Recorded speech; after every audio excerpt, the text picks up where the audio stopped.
I want you to think about a great book or a great movie that you've read recently. What made it so good? Maybe it was scary, maybe it was funny, maybe it was sad. Whatever it is, my hunch is the reason you loved it so much was because it was a great story. There's just something about a great story, well told, that causes us to stop, to listen, and to think. Maybe that's why Jesus spent a third of his teaching telling stories called parables. The word parable comes from the Greek word parabole, which means comparison. It's simple, really. It's a story that compares two or more ideas using metaphor, using everyday examples to teach some type of moral lesson.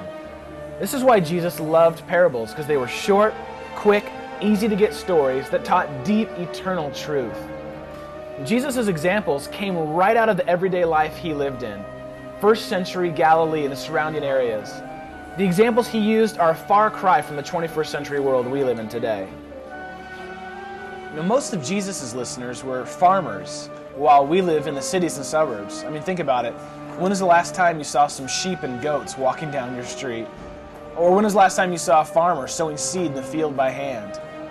Because we're not familiar with these first century experiences, it's easy for us to misunderstand the true meaning of these parables. Since a third of Jesus' teaching was done in parables, it's vitally important for us to understand the context from which they come if we're going to have an application for our lives today. Over the next 6 weeks, we're going to hear some great stories on joy, power, discovery, wealth, as we hear some of the most important teaching Jesus gave us on the kingdom of God and our place within it. And while these parables are great examples of stories well told, there's so much more than that. They're an invitation from Jesus to hear and obey. An invitation for us to live life within the kingdom, life the way he intended us to live it.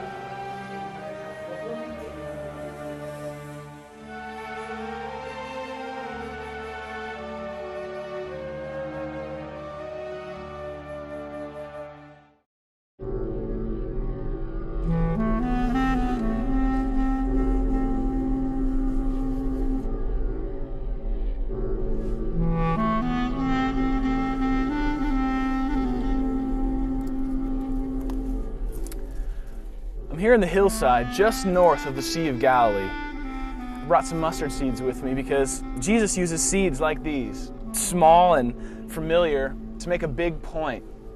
Now, this area, Capernaum in particular, was really a sort of home base for Jesus for a couple different reasons. First, this land lay between two different provinces. It had a military detachment in it, it was a major taxing station, and there was a highway that ran right through it. So it made perfect sense.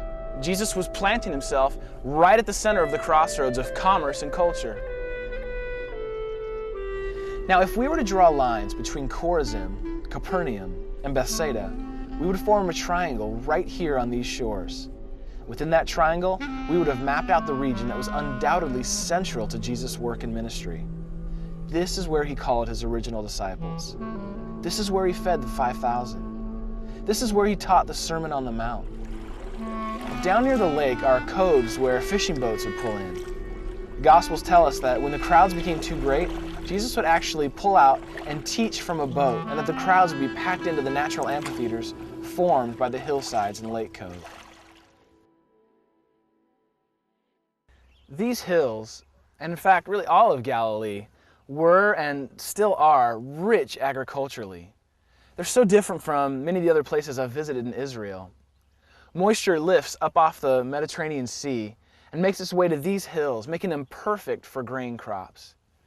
In today's study, we see Jesus seated on a boat just off the shore, teaching to the crowds. I can imagine him looking past the crowds up into these fertile hills and teaching them about the wonder and richness of the coming kingdom of God.